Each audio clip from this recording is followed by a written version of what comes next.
여러분은 목사님이 강연 때마다 돈을 많이 버세요, 부자가 되세요 라고 말하면 어떻게 생각하십니까? 러셀 코넬의 강연록은 미국인들이 성경책 다음으로 많이 읽은 것으로 평가받고 있는데요.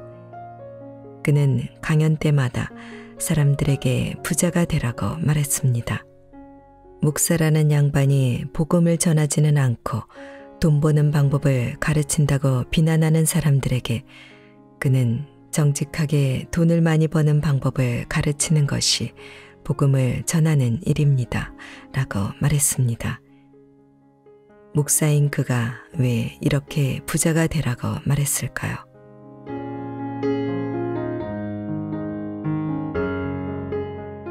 안녕하세요. 칠기조날입니다.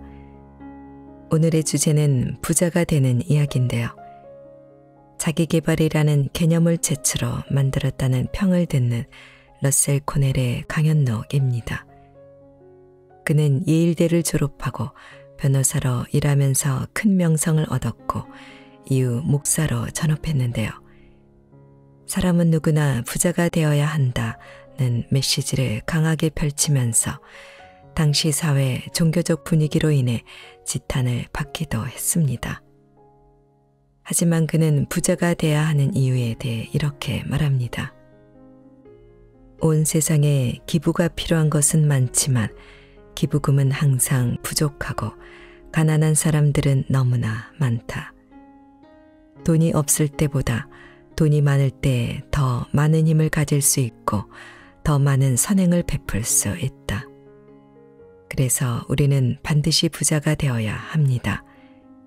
돈에 대한 탐욕과 돈을 우상화하는 것과 돈만을 쫓는 집착이 악의 근원이다. 실제로 그는 강연료를 받은 수입을 전부 가난한 사람을 위해 사용하였으며 대학과 병원을 세웠습니다. 그리고 그의 강연을 듣고 깨달음을 얻어 큰 부를 이뤄낸 사례들이 많아졌고 미국 최고의 인기 강연자가 되었습니다. 오늘 소개할 책은 러셀 코넬의 부의 길에 올라서라인데요.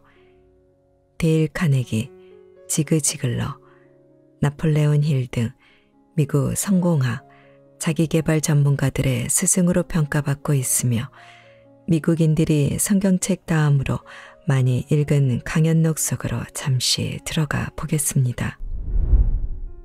오늘도 책 읽기 좋은 날과 함께 좋은 시간 보내세요. 구독, 좋아요는 사랑입니다.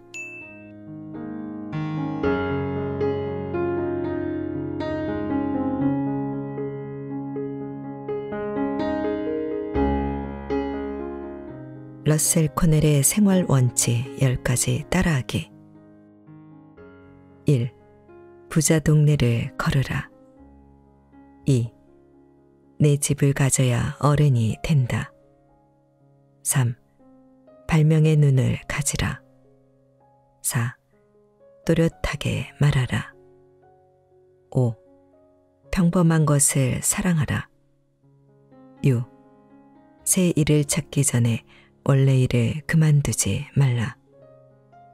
7. 목표는 크게 가지라. 8. 매일매일 뭐라도 변하라. 9. 극심한 고통의 시기는 더 쾌활하게 지내라. 10. 작은 숲이라도 자연을 가까이 하라. 몇 푼의 자본으로도 부자가 될 수 있다. 이제껏 제가 들어본 성공담 중에 가장 훌륭한 사례는 바로 존 제이콥 에스터라는 백만장자의 이야기입니다. 워낙 유명하니 많은 분이 그가 뉴욕에서 엄청난 부를 만들어 에스터 가문을 위대한 집안으로 일으켜 세웠다는 것을 알고 있을 것입니다. 존은 기차표 한 장 살 돈이 없을 정도로 찢어지게 가난했습니다. 가난뱅이 소년이 오직 한 가지 원칙에 충실해서 결국 백만장자인 위대한 에스터 가문을 만든 것입니다. 그가 어떻게 부자가 되었는지 말해 볼까요? 초기에 그가 돈을 조금 벌었을 때 한 모자 가게에 돈을 투자했습니다. 그러나 그 가게는 장사가 되지 않아서 존에게 이자도 지급하지 못하게 되었습니다. 존은 투자한 돈 대신에 결국 모자 가게를 인수하게 되었습니다. 그는 망해가는 모자 가게였지만 직원들의 고용을 그대로 승계했습니다. 결국 똑같은 상품, 똑같은 자본, 똑같은 직원의 주인만 바뀐 경우가 되었습니다. 모자 가게의 직원들은 형편이 다들 어려운 게 당연했고 먹고 살기 위해서 모자를 팔아야 했지요. 그들은 늘 모자 가게를 지키고 있었고 겉으로 보자면 달라진 게 전혀 없었습니다. 존은 공원 벤치에 앉아 구상하고 있었습니다. 그곳에서 어떤 구상을 했을까요? 그는 지나가는 여성 중에 한 멋쟁이 여성을 눈여겨 보았습니다. 그것은 정말 확실한 투자를 준비하는 시간이었습니다. 그 멋쟁이 여성은 오만해 보일 정도로 당당해 보였지요. 그녀는 어깨에 고급스러운 가방을 메고 꼿꼿하게 앞을 보면서 걷고 있었고 존은 그녀가 쓰고 있는 모자를 유심히 살폈습니다. 모자의 디자인과 색상, 모자를 장식하고 있는 깃털과 주름까지 하나도 놓치지 않고 관찰했습니다. 그리고 가게로 달려가서 직원에게 이렇게 말했습니다. 내가 지금 그려주는 모자를 만들어서 진열하세요. 분명히 좋아할 손님이 있을 겁니다. 내가 또 새로운 모자 디자인을 알려줄 때까지 절대 다른 것 만들지 마세요. 그리고 그는 다시 공원 벤치로 가서 앉았습니다. 또 모자를 쓴 여성들을 관찰했습니다. 다른 디자인과 다른 장식, 다른 색상의 모자를 쓴 멋쟁이 여성이 보였습니다. 그는 다시 가게로 달려가 새로운 모자 디자인을 그려서 보여주며 말했지요. 이번에는 이런 모자를 만들어 진열하세요. 그는 진열대를 모자로 다 채우지 않았습니다. 지나가면서 구경하는 사람들이 질려버릴 것으로 생각해서였지요. 진열대에 단지 몇 개의 모자만 작품처럼 진열하게 했습니다. 그리고 밖에 나가서 지나가는 사람들에게 외쳤습니다. 워너메이커 백화점 스타일의 모자 판매점으로 오라고요. 존은 계속해서 멋쟁이 여성들이 좋아하는 디자인의 모자 몇 개만 돋보이게 진열하고 새로운 유행 디자인을 발견하기 전까지는 평범한 모자를 절대 진열대에 올려놓지 않았습니다. 얼마 후부터 손님들이 모여들기 시작했습니다. 그런 식의 판매 방법으로 뉴욕의 모자 업계에서 가장 규모가 큰 가게가 될 수 있었습니다. 모자 가게를 여러 개 오픈했고 그 중에 하나는 오랜 세월이 흐른 지금까지도 영업 중입니다. 아셨겠지만 존의 성공 비결은 바로 이것입니다. 늘 모자 가게를 지키고 있던 직원들은 유행의 변화를 잘 몰랐고 먹고 살기도 힘들어서 유행하는 디자인을 공부할 여유도 없었습니다. 존이 가게를 인수하고 고객들이 좋아하는 모자 디자인을 알아냄으로써 필요 없는 모자를 만들면서 생기는 손실을 줄였고 당연히 재고가 쌓이지 않았습니다.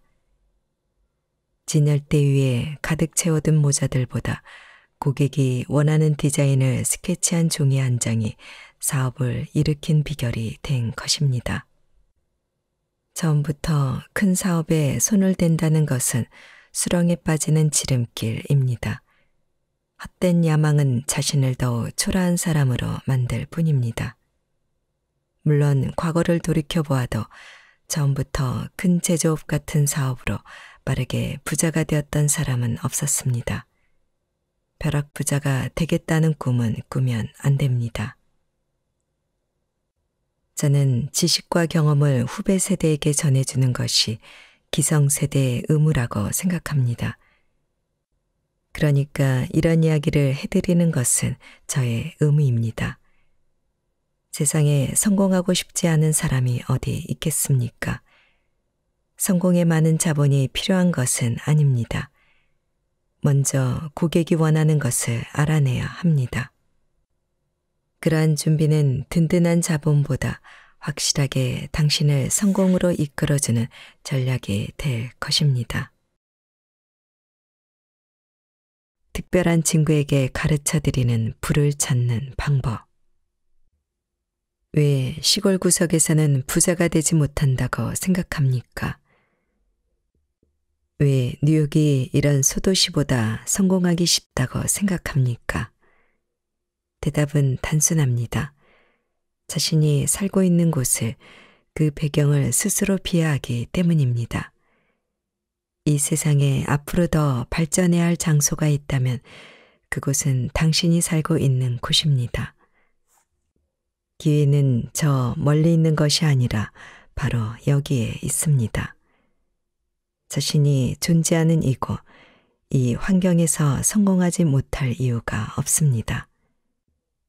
기회가 늘 다른 곳에 있다고 부러워할 이유가 전혀 없습니다. 지금 이곳에서 간절히 원한다면 그것은 반드시 이루어집니다. 이제부터 들려드릴 이야기는 방금 드린 말씀을 입증하는 실제 사례들이며 제가 최소 5,000번 이상 강연해 왔던 다이아몬드의 땅이라는 주제입니다. 이 강연은 단순한 내용이지만 당신에게 꼭 도움이 되고 이 이야기 속에서 영감을 얻으실 수 있을 거라 믿습니다. 젊은 시절에 저는 일행들과 함께 티그리스 강과 유프라테스 강을 여행한 적이 있습니다. 우리 일행은 아랍인 노인 한 분을 가이드로 고용했습니다. 그는 수고비를 받았으니 성실하게 안내하는 것이 자신의 의무라고 생각했고 여러 흥미로운 이야기로 우리의 여행길을 즐겁게 해주려 노력했습니다.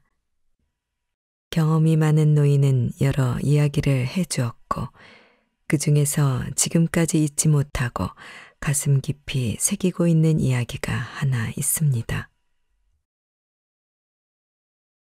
옛날에 인더스강에서 조금 떨어진 마을에 알리 하페드라는 남자가 살고 있었는데 그는 엄청난 크기의 농장을 소유한 부자였습니다. 큰 과수원과 많은 밭을 가지고 대부업까지 하며 여유 있는 삶을 살고 있었지요. 그 남자는 부자이기 때문에 삶에 만족했으며 편안한 날들이 이어졌습니다. 그런데 어느 날 동방의 현자라고 불리던 승려 한 분이 찾아옵니다. 승려는 알리 씨의 집 거실에 앉아 이런저런 이야기를 하던 중에 이 세상이 만들어지던 과정의 이야기를 해주었습니다. 승려는 이렇게 말했습니다. 옛날에는 이 세상이 안갯덩어리에 불과했는데 신께서 거대한 손가락을 안개 속에 넣고 안개를 빙빙 뭉쳐서 돌리자 불덩이로 변했다고 합니다. 그 불덩이는 우주 속에서 다른 안개 덩어리를 불태우며 습기를 빨아들였고 그 습기가 모이고 굵은 빗방울이 되어 불덩이에 뿌려지면서 불덩이의 표면이 차갑게 굳어갔지요. 그때 그 차가운 표면 속에 있던 뜨거운 불덩이가 불기둥이 되어 차가운 껍질을 뚫고 나오면서 산이 만들어지고 넓은 벌판까지 생겨났습니다. 이렇게 아름다운 세상이 만들어진 배경이 되었습니다. 이야기에 빠져있던 집주인에게 승려는 더 흥미로운 이야기를 이어서 들려주었습니다. 그 속에 뜨거운 불덩이들이 차가운 표면을 뚫고 나오면서 바로 굳어버린 것은 화강암이 되었고 늦게 굳은 것은 구리가 되었지요. 그보다 더 나중에 굳은 것은 은이 되었고 더 천천히 굳은 것은 황금입니다. 그런데 황금보다 훨씬 늦게 굳은 것이 있는데 그게 바로 다이아몬드입니다. 다시 말해서 다이아몬드는 빛이 굳어서 만들어진 빛의 보석이지요 라고 말했습니다. 사실 승려의 말이 과학적으로 전혀 말이 안 되는 이야기는 아닙니다. 다이아몬드는 태양에서 떨어져 나온 석탄 조각이라고 볼 수도 있는 거니까요. 그런데 승려가 이 부자 남자의 길을 솔깃하게 하는 이야기를 하게 됩니다. 엄지손가락만한 다이아몬드 한 알이면 나라도 살 수 있어요. 만약 다이아몬드 광산을 발견한 사람이 있다면 그의 자식을 왕으로 만들 수도 있는 거지요. 라고 말하니 알리시는 난생 처음 듣는 다이아몬드라는 보석에 대해 알게 되며 매우 놀랐습니다. 늘 자기 삶에 만족하며 살아온 알리시는 그날 밤 잠이 들 수 없었습니다. 자신은 정말 가난뱅이라는 생각이 들기 시작했습니다. 달라진 것도 잃어버린 것도 없지만 너무나 큰 상실감과 불만으로 자신이 가난하다는 절망감까지 들었습니다. 그리고 절망감을 넘어 가난한 자신에 대해 화가 치밀어 올랐습니다. 마침내 다이아몬드 광산을 찾아 나서겠다는 결심을 하게 되었지요. 다음 날 새벽 그는 아직도 자고 있던 승려를 흔들어 깨워서 다급히 물었습니다. 어디로 가야 다이아몬드를 찾을 수 있는 겁니까? 다이아몬드요? 아니 왜 다이아몬드를 찾으려 하는 겁니까? 어젯밤 내내 잠 못 들고 범민에 빠진 알리시의 생각을 알지 못하는 승려는 의아해했습니다. 저는 정말 부자가 되고 싶어요. 알리시, 당신은 지금도 부자이지 않습니까? 아니요, 더 큰 부자가 되고 싶어요. 주로 어떤 곳에 있는지는 알지만 그곳이 정확히 어디인지는 모르지요. 어떤 곳입니까? 높은 산이 있고 그 사이로 하얀 모래밭이 펼쳐져 있는 곳, 그리고 그 모래밭 사이를 가로지르는 강이 있는 곳입니다. 그런 하얀 모래밭을 찾으면 그곳에 다이아몬드가 있을 겁니다. 정말 그런 강이 있을까요? 그런 강은 어디에나 있습니다. 당신은 그런 곳을 찾기만 하면 된답니다. 마음이 급해진 알리시는 급하게 집과 가수원과 농장을 다 처분해 경비를 마련했습니다. 이웃에게 가족들을 돌봐달라고 부탁하고 다이아몬드를 찾으러 넓은 땅 유럽까지 먼 길을 떠났습니다. 그는 먼저 달의 신이라 불리는 곳을 찾아갔지만 아무런 소득을 얻지 못했습니다. 그 다음에는 팔레스타인의 땅으로 갔습니다. 그곳에도 그런 강은 없었습니다. 넓은 유럽 전역을 샅샅이 뒤지며 돌아다녔으나 허탕을 쳤습니다. 마지막 자금을 다 털어 스페인의 바르셀로나 해변에 도착했을 때는 누더기밖에 남은 게 없었고 누가 봐도 거짓골을 한 모습이었습니다. 절망으로 울부짖고 있는 그의 앞에 헤라클레스의 기둥이라고 불리는 두 개의 바위가 버티고 있었고 바위 사이로 파도가 밀려왔습니다. 절망감과 나약해진 정신력 때문에 더는 버티지 못하고 그는 스페인의 어느 바다 하얀 파도 사이로 몸을 던지며 생을 마감했습니다. 슬프고 안타까운 이야기를 하다가 그 늙은 여행 가이드는 내가 탄 낙타를 멈추어 세우고 다른 일행의 짐을 내리는 것을 도와주었습니다. 저는 그가 한 슬픈 이야기에 빠져서 생각을 계속하고 있었습니다. 저 노인이 특별한 친구한테만 들려준다고 하면서 이 안타까운 이야기를 한 이유가 무엇인지 생각했습니다. 저는 많은 사람에게 많은 사연을 들어왔지만 이런 이야기는 처음이었습니다. 이야기는 아직 끝나지 않은 듯 했고 주인공이 이야기 시작과 함께 죽어버리는 것도 이해가 안 되었습니다. 가이드가 다시 내 옆에 왔습니다. 낙타의 고삐를 잡고 이야기를 이어갔습니다. 알리씨 이야기의 다음 장이 펼쳐졌습니다. 시간이 흘러 어느 날 알리씨에게 농장과 집을 샀던 사람이 낙타에게 물을 먹이러 물이 있는 쪽으로 갔습니다. 농장은 워낙 넓었고 그 사이로 작은 개울이 흐르고 있었습니다. 새 농장주는 낙타를 따라 걷다가 밭 사이에 흐르는 작은 개울 끝까지 갔는데 낙타가 거기에 서더니 개울의 머리를 박고 물을 마셨습니다. 그때 그는 개울가 하얀 모래 땅에서 유난히 반짝이는 것을 보았습니다. 그는 지금까지 한 번도 보지 못한 전혀 색다른 빛이라 느꼈습니다. 무지개 색깔의 빛이 감도는 검고 아름다운 돌멩이를 주어서 집으로 돌아온 그는 벽난로 위에 장식품처럼 올려놓고 잊었습니다.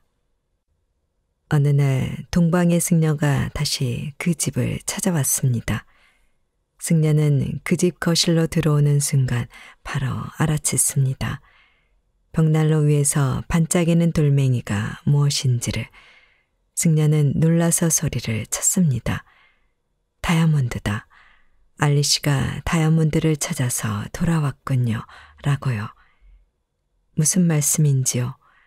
알리씨는 돌아오지 않았습니다. 저돌은 다이아몬드도 아니고 저기 밭에 널려있는 흔한 돌멩이 중 하나일 뿐입니다. 집주인은 말했지요. 그러나 승려는 놀란 가슴을 진정하지 못하고 말했습니다. 아닙니다. 나는 다이아몬드를 잘 알고 있어요. 저들은 바로 다이아몬드가 맞습니다. 그 집주인과 승려는 바로 개울가로 달려갔습니다. 두 사람은 하얀 모래땅을 파헤쳐 보았지요.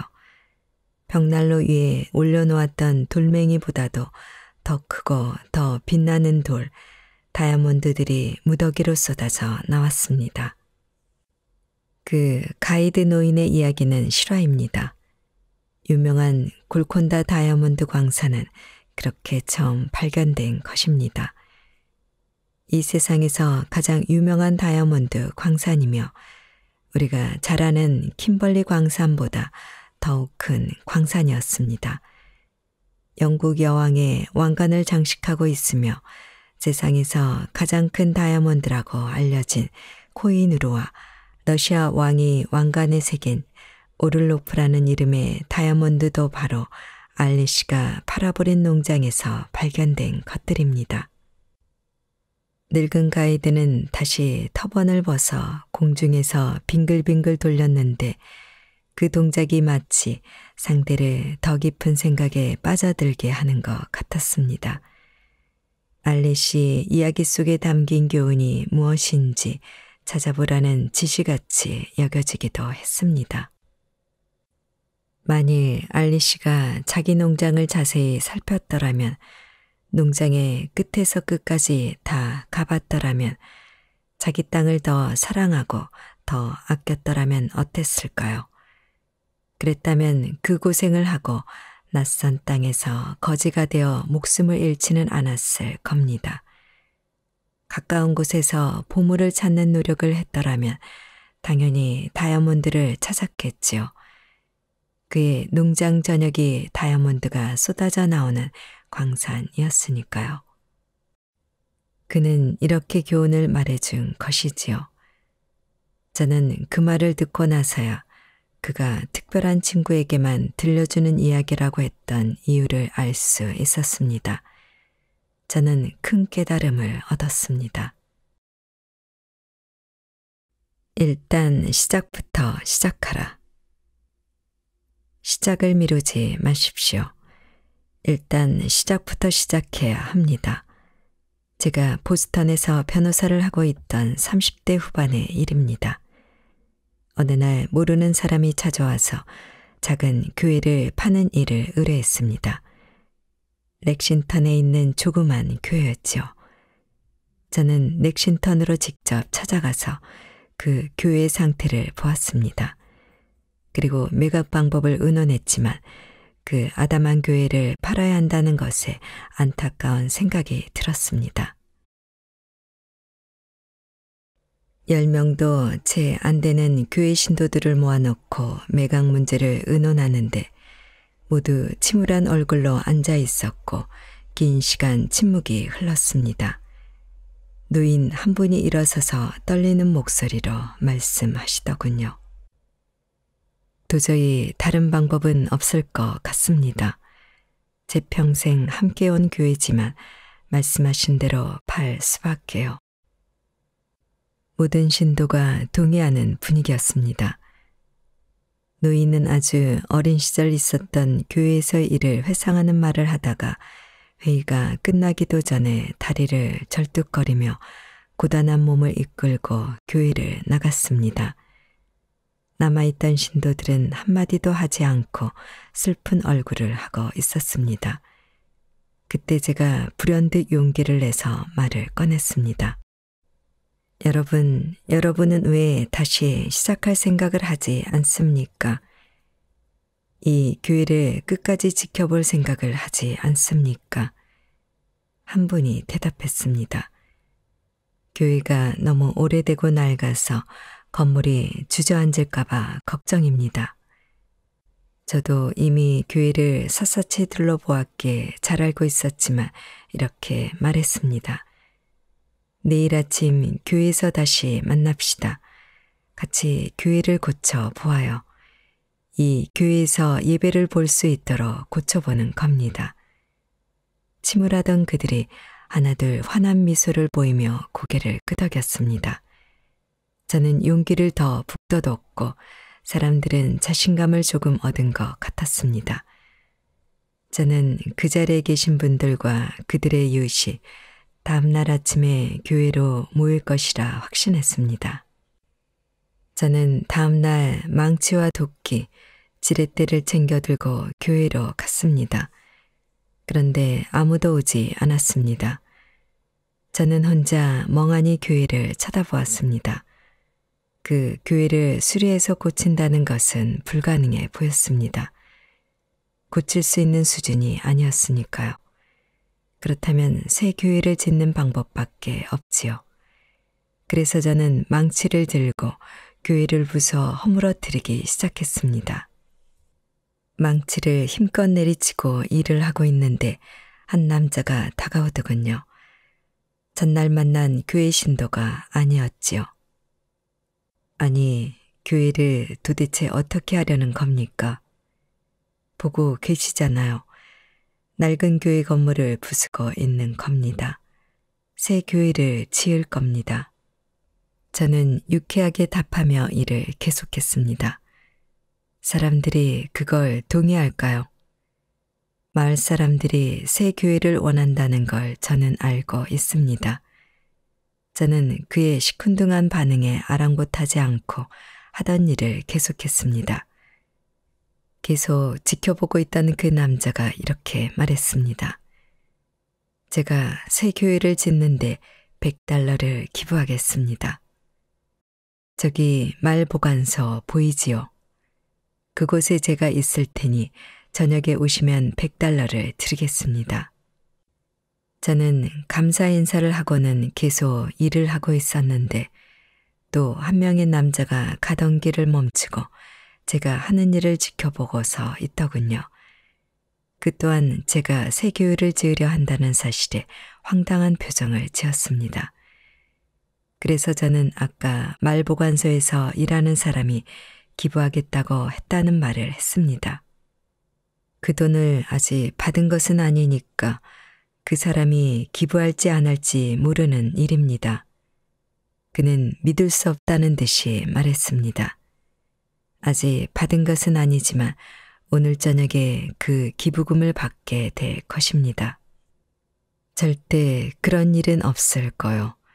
저는 그 사람을 알아요. 교회에 한 번도 나와본 적도 없는 사람이거든요. 나는 더 이상 대꾸하지 않고 계속 망치질을 하며 일하고 있었습니다. 지켜보던 남자는 한마디 하고 떠났습니다. 말 보관소 남자에게 돈을 받게 된다면 나한테도 오십시오. 그가 기부하는 금액만큼 저도 기부하겠습니다. 그 두 남자는 각각 $100씩 기부했습니다. 그 당시에는 상당히 큰 돈이었습니다.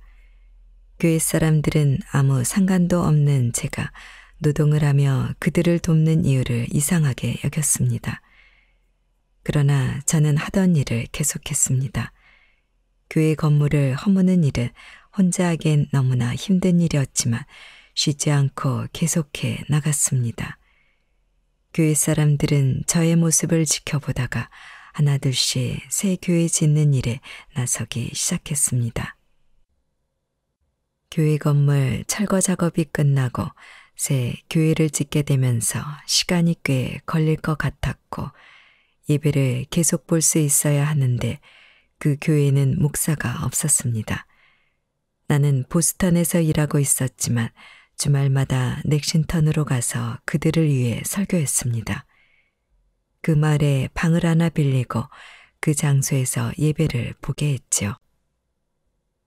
그 일은 저의 인생도 바꾸어 놓았습니다. 제가 변호사로서 얻은 명성을 과감히 버리고 목사가 되기로 결심하게 된 계기였으니까요. 오랜 기간 목사가 되고 싶다는 꿈은 있었지만 변호사 일에 집중하며 연설자가 되기 위해 준비하느라 바빴을 때였습니다. 마침내 꿈을 실현할 때가 이렇게 찾아온 것입니다. 그렇게 저는 넥신턴에서 설교를 시작했고 마침내 새 교회가 지어졌을 때 그 교회에서 정식으로 목사가 되었고 그 아담한 교회는 용기와 희생 정신과 창의성을 상징하는 건축물이 되었습니다. 제가 명성과 풍족함을 보장받던 변호사 직업에 비교도 되지 않는 아주 소액의 목사 연봉을 받고 목사가 되었을 때 제 아내의 친인척들은 바보 같은 짓이라고 나무라셨습니다. 그분들의 마음도 충분히 이해할 수 있는 것이었지요. 그래서 저는 교회 대표에게 이렇게 말했습니다. 지금은 제 연봉이 $600지만 교회 신도수를 2배로 늘리면 연봉도 2배로 올려 주십시오 라고요. 그때 교회 사람들은 제 말을 농담으로 생각했습니다. 작은 마을에서 교회 신도를 배로 올리는 일이 가능할 수가 없는 상황이었으니까요. 그러나 저는 1년이 되기 전에 연봉을 2배로 받게 되었습니다. 저는 그 교회에서 목사 일을 시작할 것인지 고민할 때 존경하는 선배 성직자분들을 생각했습니다. 그들이 왜 박해를 받으면서도 성직자가 되었는지 그 이유를요. 분명 그 길에도 믿음과 함께 기쁨도 있을 것으로 생각했습니다. 그래서 모든 것을 버리고 목사의 길로 저의 새 인생을 시작했습니다. 변화를 두려워하면 얻을 것이 없다.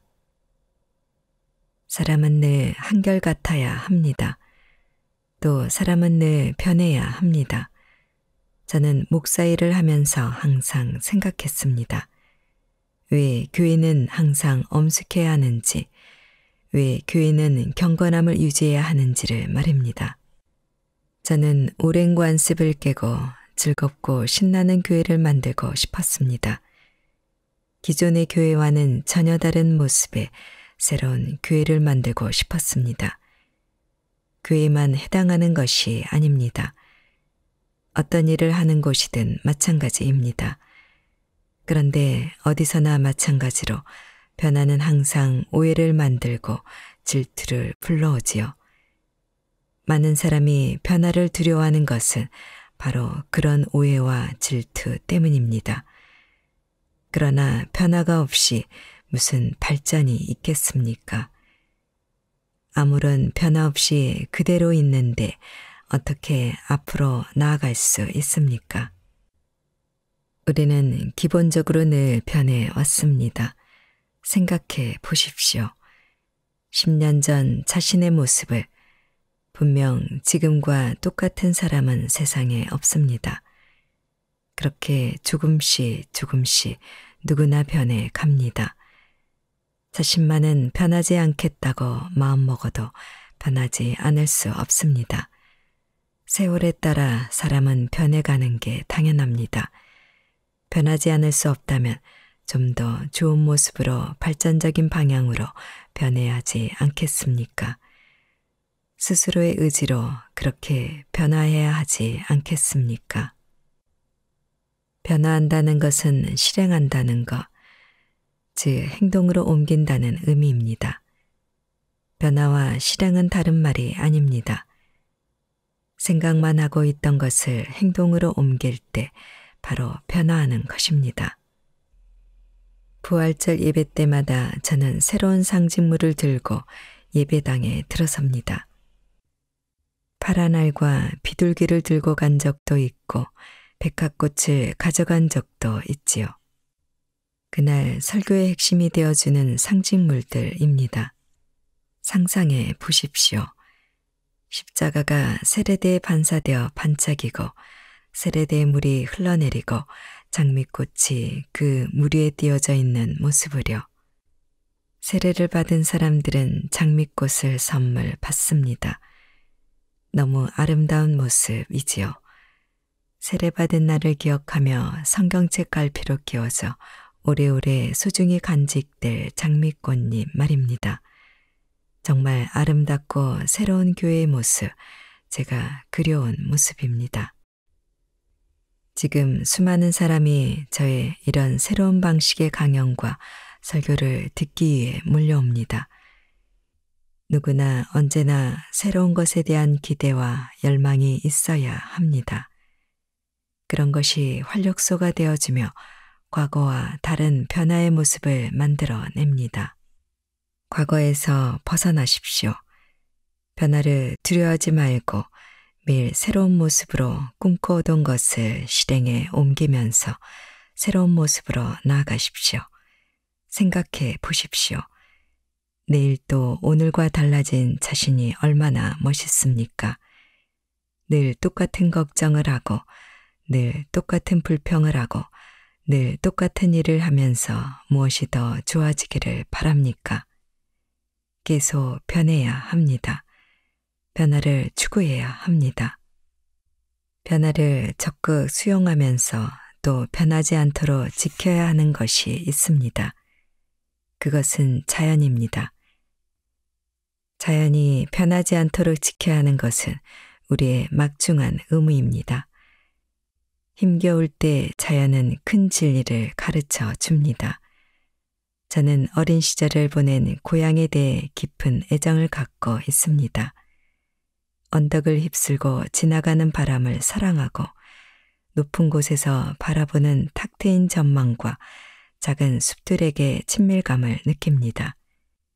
시냇물을 바라보며 한적한 곳에서 보는 조언을 물들이는 야생화를 사랑합니다. 부드러운 흙의 촉감도 사랑하고 거대한 바위도 사랑합니다. 때때로 시를 쓰기도 하지요. 오랫동안 전해오는 멜로디에 가사를 붙이고 오르간을 연주하지요. 혼자 가든 친구와 함께 가든 블랙베리를 따면서 앞으로 해야 할 일을 구상하고 연설 내용을 정리하는 기분 좋은 시간을 보냅니다. 낚시는 더 좋습니다. 낚시는 정말 좋은 여가 활동이 되고 휴식을 취하며 생각하고 계획할 때 더 많은 아이디어를 떠올리는 기회가 됩니다. 어렸을 때 저는 집 근처 송호가 사는 개울 옆에 개울과 연결되는 큰 연못을 만들고 싶었는데 반세기 만에 그 꿈을 이루었습니다. 집 앞에 경사진 곳에 연못을 만들었는데 멋진 물고기들이 살게 되었지요. 이 연못가에 앉아 낚시하며 생각하는 시간이 좋습니다. 개울의 송어들은 이 연못에 사는 생물들을 먹이로 삼습니다. 그런데 어느 날부터 먼 곳에 사는 부유한 사람들의 낚시클럽이 이 동네를 자주 찾더니 송어 개울을 사들이고 제가 만든 연못도 갖고 싶어서 파격적인 제안을 해 왔습니다. 엄청 큰 돈을 주겠다며 팔라고 전라댔습니다. 물론 당연히 거절했습니다. 누구나 제가 누려온 이 연못이 주는 기쁨을 온전히 즐기게 하고 싶기 때문입니다. 시냇물마다 저마다의 노래가 있다는 것을 아시면 좋겠습니다. 자연은 이렇게 마음을 가라앉히고 많은 아이디어를 떠올리게 하는 좋은 친구입니다. 변함없이 아름다운 자연을 지켜가면서 자연과 함께하는 시간 속에서 위대한 부자가 되어 보십시오. 저는 하나님을 믿고 설교하는 사람이지만 종교가 없는 사람들에게 무리하게 종교를 강요하지 않습니다. 자연스럽게 대화하는 것을 좋아하고 선행을 하며 각자의 신념을 갖기를 바랍니다. 저는 시민의식을 강력히 지지하고 조국을 사랑하며 훌륭한 시민의식의 상징인 성조기를 교회와 집에 걸어놓지만 자랑스러운 미국주의를 말하지 않습니다. 어느 나라 어느 곳에나 좋은 선행을 실천하는 사람이 많습니다. 그것이 중요합니다. 저는 제 꿈보다 훨씬 더 큰 성취를 이루며 살아왔고 제가 진행했던 일들이 먼 미래까지도 수많은 사람의 손길로 더 성장해 갈 것이라 믿습니다. 현실은 꿈과 같습니다. 무엇을 이룰 수 있는지만 생각하고 남을 위해 배려하고 고귀한 정신을 갖도록 노력하십시오. 원하는 것을 반드시 이룰 수 있습니다. 위대한 부자가 꼭 되십시오.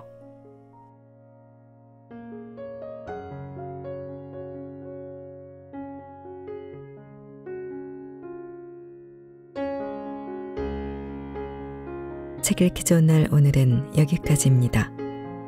안전하고 포근한 시간 되세요. 사랑합니다.